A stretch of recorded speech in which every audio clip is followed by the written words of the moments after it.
มื้อนี้ข้าพเจ้าสิมาตั้มมาคุงสุกินเนาะถ้าเบิ่งเนาะของข้าพเจ้าเนาะข้าพเจ้าสิมาตั้มมาคุงเนาะสุกินเนาะมื้อนี้เนาะอู้ย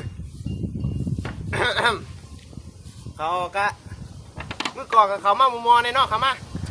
เขามามือก่อนเนาะการตั้มมาคุงเฮานี่ก็สิมีซากเนาะพี่น้องเนาะโคกเนาะส่วนประกอบมันก็สิมีแต่เท่านี้แหละอยู่ให้หน้าคือเก่าพี่น้องจักมื้อนี้ก็ตั้มกุ้งเด้อพี่น้องเด้อเสียบบ่เสียบก็เบิ่งน้ำกันพี่น้องมาตั้มกุ้งพี่น้องอันนี้เขาก็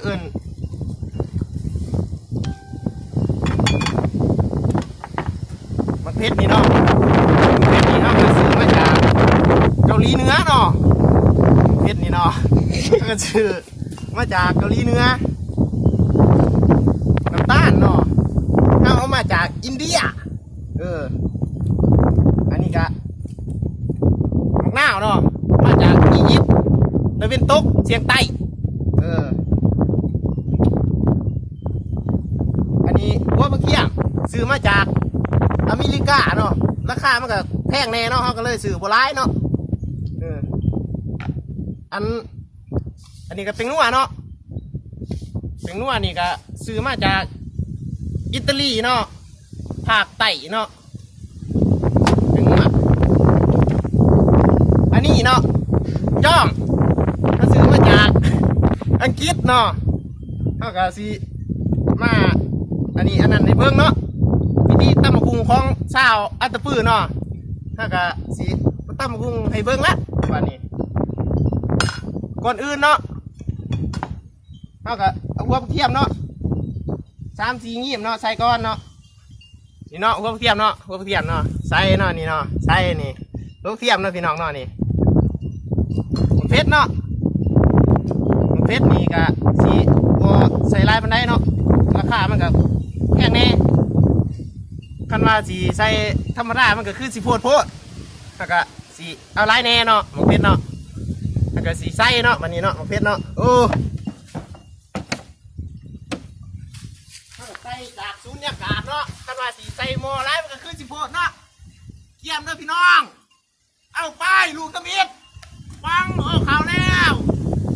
ลูกท้องพี่น้องเอ้ยตาเบิ้งน้ำกันว่ามันจะเป็นยังไงสิข่าวอีกบ่ไปข่าวเสยบานนี่ลูก3พี่น้องไปอุ้ยเก่งท่านี้เก่งบานนี่ฮะสิมาตั้มเนาะวันนี้เนาะ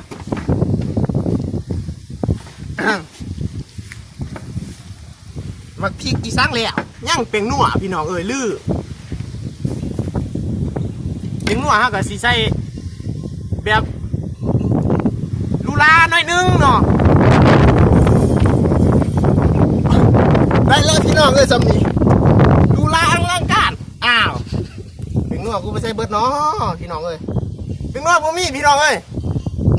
วะเอาไหมพี่น้องบ้านนึงอีกบ้านนึง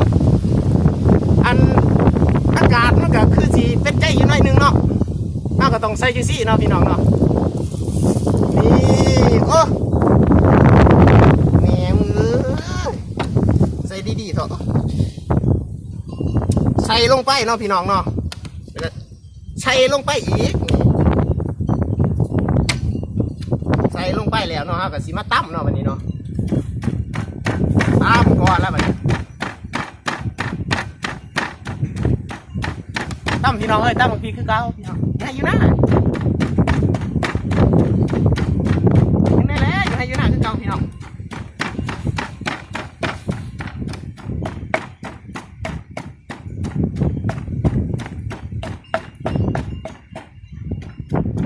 เขามาเบิ้งนอกกองเนาะเขามาเบิ้งนอกนี่ก็คือตั้มบางทีอีสังแล้วเบิดแล้วเนาะนี่เนาะแล้วเบิดเรียบร้อยพี่น้องจากมันแมนอีสังอันนี้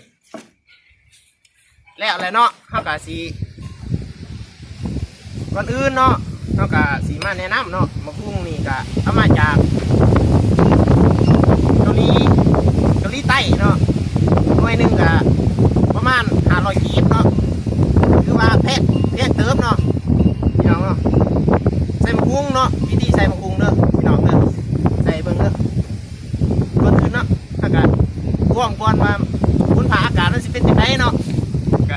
ใส่ไปก่อนเนาะใส่หยอดไปเท่าละน้อยพี่น้องเอ้ยสิขึ้นไรใส่ไปเท่าละเล็กเท่าละน้อยใส่ไปแล้วพี่น้องเอ้ยจะเป็นคักพี่น้องเอ้ยใส่อีกพี่น้องบ่ทันพอใส่ไปอีกเนาะใส่ไปอีกโอ้ยพี่น้องสุดยอดพี่น้องเอ้ยตำบักหุ่งสิบอกมันมาพี่น้องใส่ลงไปทานสุญญากาศบาทพี่น้องเอ้ยทานสุญญากาศจักบาทหนึ่งเอาบาทหนึ่งทานสุญญากาศก่อนพี่น้องนี่บักหุ่งเกิดมากก็ได้สิเคยเห็นน้องพี่น้องเนาะทานสุญญากาศพี่น้องเลยถ้าสิทานสุญญากาศใกล้แล้วก็คือสิโพดพี่น้องเลยเยี่ยมเด้อไปโว้ยจังแมนอีซังพี่น้องเลยเขาโคกไว้ทีเรียบร้อยบัดนี้ขาดทำไมจากอียิปต์ไรน้ำตาลพี่น้องจากอียิปต์นี่ก็ซื้อมานี่ราคา100,000 เหรียญเนาะจาก100,000 เหรียญมันสิกลายเป็น500 เหรียญจาก500 เหรียญกลายเป็น500 กีบเนาะห้ากับสีมากขั้นมาสีอเมริกานก็คือว่าคักโคตรพี่น้องเลย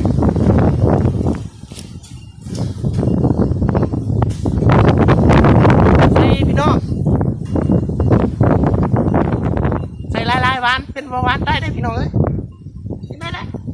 วิธีใส่คือเก่าแล้วพี่น้องเลยคักอีหลีพี่น้องเลยคนผ่าอากาศเป็นใจร้าย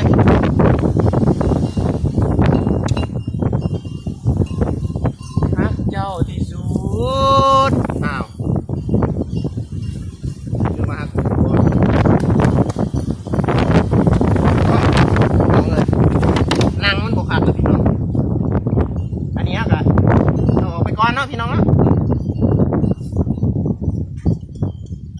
อนามัยแบบนี้อนามัยก่อนจักเล็กจักน้อยเนาะปลาแดกนี่เนาะมาจากอัตตปื้อเนาะปลาแดกนี่เนาะกันต้องมาแล้วโบบูดโบเนาโบเน้นหอมจ่วยกินความแซ่บพี่น้องใส่เนาะพี่น้องเนาะใส่ลงไปเนาะพอแล้วเนาะพี่น้องเนาะใส่ไล่ๆมันสีแซ่บพี่น้องเลยมันนัวอะไรพี่น้องเลยวันนี้ขั้นตอนใส่มังนาวมาจากอียิปต์มังนาวอียิปต์เนาะโคตรแพงพี่น้องเลยไปอียิปต์มาบางนี่เบิดคาย่นนั่น500 กีบเนาะคากินคาอยู่เบิด100 กีบปาดมังนาวเนาะพี่น้องเนาะปาดมังนาวลงไปเนาะพี่น้องเนาะปาดเนาะบีบเนาะบีบมังนาวสิบีบให้มันคือหมูเนาะหมูก็คือสิโพดเนาะเรียนจังสี่เนาะนี่เห็นแล้วบ่พี่น้องเลยไหลเป็นจู่ๆหอดป้ายมีดโอ้พี่น้องเลยซ้ำสิเอาหน้ามันโอ้ขนาดยิ้มเดียวพี่น้องเข้าสีใส่นี่เนาะประมาณ2 ยิ้มเนาะเพื่อมันสีอร่อยนะพี่น้องจังสีว่าจังไรดอกอ้าวบาทนี้เนาะพี่น้องมาอีกแล้วหน้าพี่น้องบีบใส่อีกพี่น้องบาทนี้ได้อีกสิแล้วเลยพี่น้องใจเย็นพี่น้องจนได้สิมากินมาอยู่น้ำกันนี่แล้วพี่น้องลาลิงติงจ้องมาจากอีสานเนาะเกาหลีเหนือจ้องจากเกาหลีเหนือเลยพี่น้องถ้าอีทมันอยู่อัตตปื้อเนาะพี่น้องเนาะตอนนี้มันก็สิไปอยู่เกาหลีเหนือการตั้มเนาะมันก็ตั้มแบบคักเนาะพี่น้องเนาะตั้มพี่น้องตั้มอ้าวคักจิลี่พี่น้อง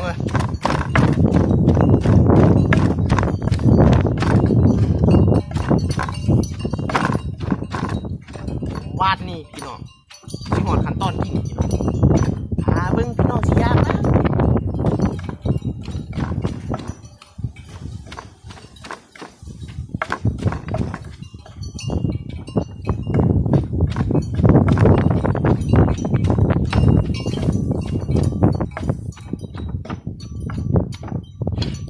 กล่องคำมาเบิ่งเนาะกล่องเนาะคำมาเบิ่งเนาะมะคุงเนาะตามมะคุงของเราเนาะวันนี้ซีซีเนาะวันนี้เนาะซีซีเบิ่งว่ามะคุงของเรามันที่ตำไปมันสีแซ่บสำได้เนาะพี่น้องเนาะซีซีเนาะพี่น้องเนาะอันนี้คือซีเนาะนี่เนาะพี่น้องเนาะ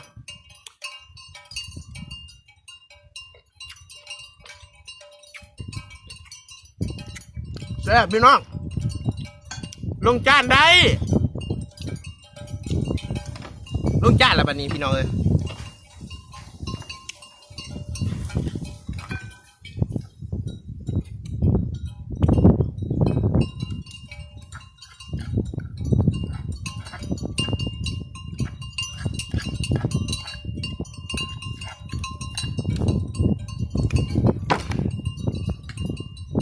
ต้นทีห้าสีกินเนาะพี่น้องเนาะมื้อนี้เนาะ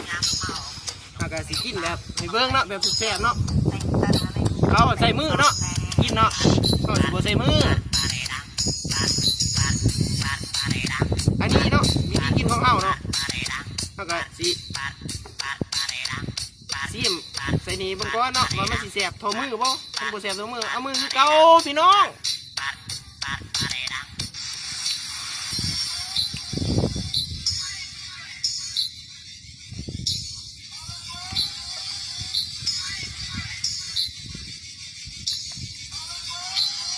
บุแสบตัวมือพี่น้องเอ้ยตำกุงพี่น้องเอ้ยยั่วพี่น้องยั่ว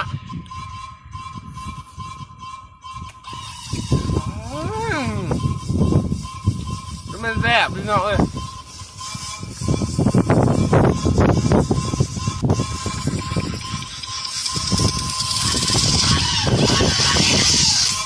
เอาพี่น้องกินนี้พี่น้องเอ้ย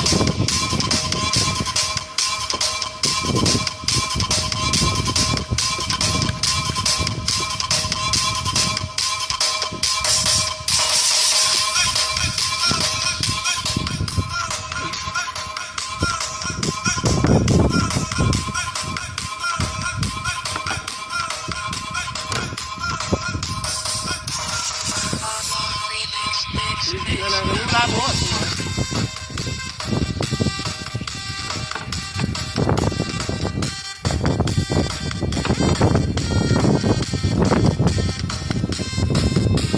ตำมุงพี่น้อง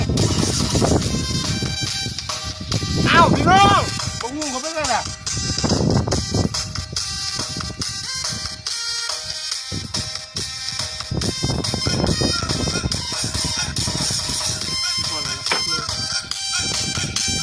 พอแล้วแม่